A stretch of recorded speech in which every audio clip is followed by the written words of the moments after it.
what's been going on in Iceland right now is it's almost funny, because yesterday the Prime Minister went on national TV and told the people of Iceland that we might go bankrupt.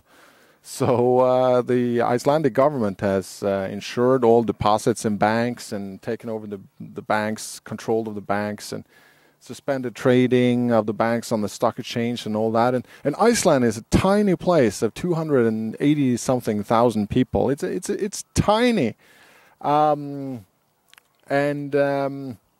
They've been on this incredible credit increase and money printing, where they've been all over Europe buying up banks and retail stores in the UK, and printing shares and selling bonds and just printing money out of thin air in leaps and bounds, and believing that there was some kind of Icelandic miracle going on. Well, I visited Iceland a few years back, and it was evident for me that this was crazy. This was absolute madness. It was more expensive for me to stay in like a 2-star hotel in Reykjavik than it was to spend a night in Manhattan just a little time after. So the Icelandic krona was priced up into the stratosphere. But even serious economists that I know in Iceland that I spoke to about this, they were delusional about this, and they thought it was for real. No, they told me that the Icelandic miracle is for real, and we're better at allocating capital than other people, and the expansion that we've had is for real. Now, the Icelanders have a very particular history, and they're very different from Norwegian people, like where I live here in Oslo. They think differently and they act differently, and I'm kind of charmed about that, because they're very risk willing, and they're aggressive in a good way, and they believe in themselves. But this should never be taken to excess and to irrational levels like what they have been doing, and now they're paying the price. And Iceland, in that sense, is a microcosm of what's been going on globally, and especially in the US. There has been way too much confidence.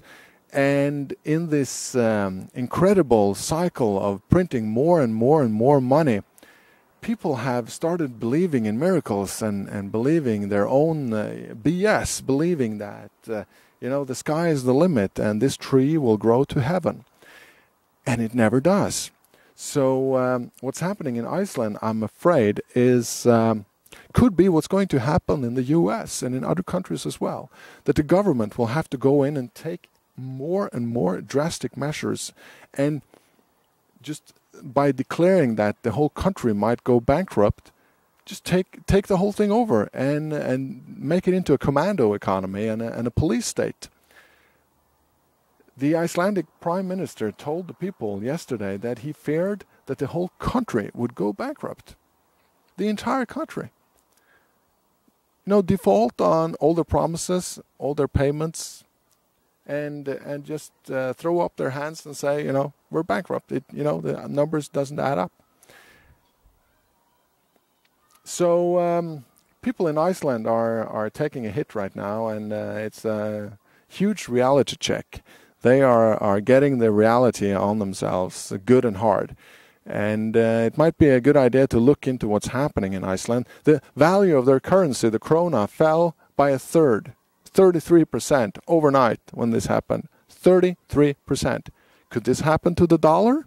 Could the dollar slide 10, 20, 33% overnight? Yes, it could potentially happen. I don't think it will, but what's going on in Iceland shows that this kind of trouble could happen, and very fast. It's a policy change that will initiate it, and people will react to it. And I mean, a 33% fall in Icelandic krona. The best people on Wall Street, if they had anticipated that, they would have shorted. You could have shorted the Icelandic krona for billions and billions and billions and made a killing, but they didn't. So the market is not transparent. It's not like the market is anticipating this. It came out of the blue. And a lot of Icelandic people especially lost a lot of money.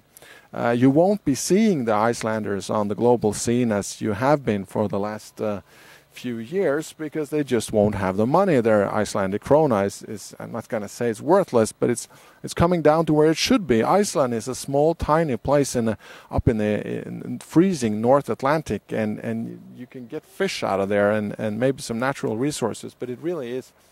It's a charming place, and it has some sides to it, but it really is a bad place. I mean, it's cold. It's not the kind of place you want to be in, and it's just irrational that they should be buying up all of Europe and managing that, because they don't have the culture for that, and they just don't have the history. So this came as a surprise. The Icelandic stock market plunged, the krona fell by a third, and this just shows the kind of trouble that the U.S. could come into very fast once it gets going, very fast. So I'm getting more and more worried that what's going to happen in the U.S. will be more and more dramatic, and Iceland just shows how dramatic it can get.